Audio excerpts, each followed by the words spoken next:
अस्सलाम वालेकुम, कैसे हैं आप सब लोग। आज जो है हमने टेम्परेचर रेगुलेशन फ़िशेस के अंदर जो है स्टडी करनी है।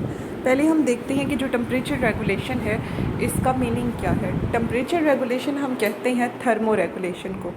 जो इर्द गिर्द का वाटर होता है उसका जो टेम्परेचर होता है वो उसके बॉडी पे क्या इफ़ेक्ट्स होते हैं या फिर इफ़ेक्ट्स नहीं होते।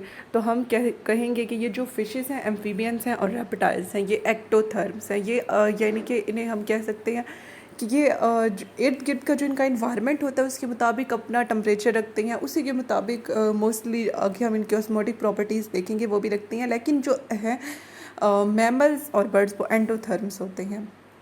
तो इसमें हम देखेंगे कि जो टेम्परेचर है सराउंडिंग वाटर का वो फ़िश की बॉडी का टेम्परेचर डिटरमाइन करता है।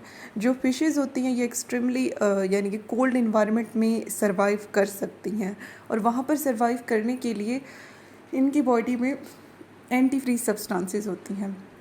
ठीक है, जो यानी कि इनके अंदर कुछ भी जो बॉडी फ्लूइड होता है उसे जमने नहीं देता, फ्रीज नहीं होने देता। जैसा कि पॉली अल्कोहल होता है, सॉर्बिटोल, ठीक है, जिसमें सॉर्बिटोल आ जाता है और ग्लाइसरोल आ जाता है, ठीक है, और पानी होता है और सोल्यूबल पेप्टाइड होते हैं और ग्लाइकोप्रोटीन होते हैं। अच्छा, अब ये सारी चीज़ें जो हैं फ्रीजिंग पॉइंट को ब्लड प्लाज्मा और दूसरी प्रोटीन के कम कर देती हैं। ये जो फ़िशेज़ होती हैं इनमें प्रोटीन होती हैं और प्रोटीन शुगर सब्सटेंसेस होती हैं और जो कि आइस क्रिस्टल्स को नहीं बनने देती। ठीक है, तो ये सारी अडेप्टेशंस जो हैं इन्हें इस चीज़ को की इजाज़त देती हैं कि ये फ्लेक्सिबल रह सकें और फ्रीली यानी कि आज़ादाना स्विम कर सकें जो सुपर कोल्ड स्टेट है उसके अंदर। तो एंटी फ्रीज सब्सटेंसेस कौन सी हैं? पॉली अल्कोहल है जिसके अंदर सॉर्बिटोल और ग्लाइसरोल आ जाता है और इसके अलावा इनके अंदर शुगर, प्रोटीन और प्रोटीन होती है जो इसके अंदर आइस क्रिस्टल नहीं बनने देती। नेक्स्ट जो है हमने देखना है कि जो यानी कि सुपर कोल्ड स्टेट कौन सी होती है जिसमें जो बॉडी का टेम्परेचर होता है वो फ्रीजिंग टेम्परेचर से कम होता है। नेक्स्ट वो कह रहे हैं कि कुछ एक्टिव फिशेस जो होती हैं वो कोर सिग्निफिकेंट टेम्परेचर जो है यानी कि जो पानी का टेम्परेचर है उससे थोड़ा ज़्यादा रखती हैं।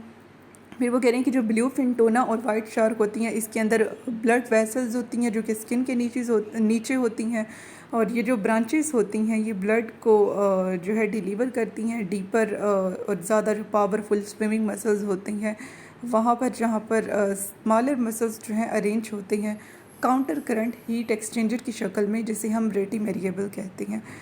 ठीक है, तो इसमें हमने क्या देखा कि ब्लू फिन टोना और वाइट शार्क जो है इनकी ब्लड वेसल स्किन के नीचे होंगी और ये ब्लड को डीपर और ज़्यादा पावरफुल जो रेड स्विमिंग मसल्स हैं जहाँ पे स्मॉल वेसल्स काउंटर करंट कहते हैं अपोजिट डायरेक्शन में अरेंज होना। एक डायरेक्शन में आर्टरी जा रही है, दूसरे में वेन जा रही है।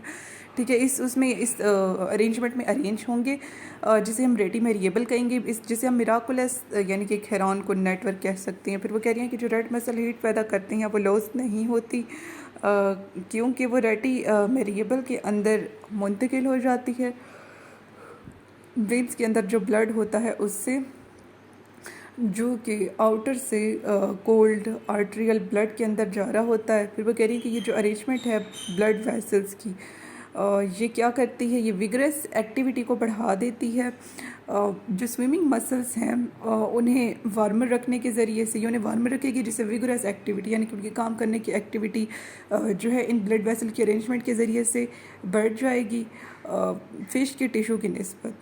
ठीक है, और नेक्स्ट वो कह रही हैं कि जो मसल कॉन्ट्रैक्शन है वो 4 गुना ज़्यादा जो है पावर देती है। मसल कॉन्ट्रैक्शन जो है वो 4 टाइम्स मोर होती है कूलर रीजन में रहने वाली जो स्पीशी है उसकी निस्बत। ठीक है, तो इनके अंदर मसल कॉन्ट्रैक्शन जो है ज़्यादा हो रही होगी कूलर रीजन वाली स्पीशी की निस्बत, इसलिए ये तेज़ी से स्विम कर सकते हैं और यानी कि ये हम कह सकते हैं कि कूलर रीजन में रहने वाली फिशेज़ की निस्बत ये 4 गुना ज़्यादा एफिशिएंट होती हैं। ठीक है, ये टर्म इनके लिए सही है। फिर वो नेक्स्ट कह रही हैं कि तेज़ी से स्विम कर सकती हैं और ज़्यादा यानी कि डेप्थ तक जा सकती हैं प्रे की सर्च में।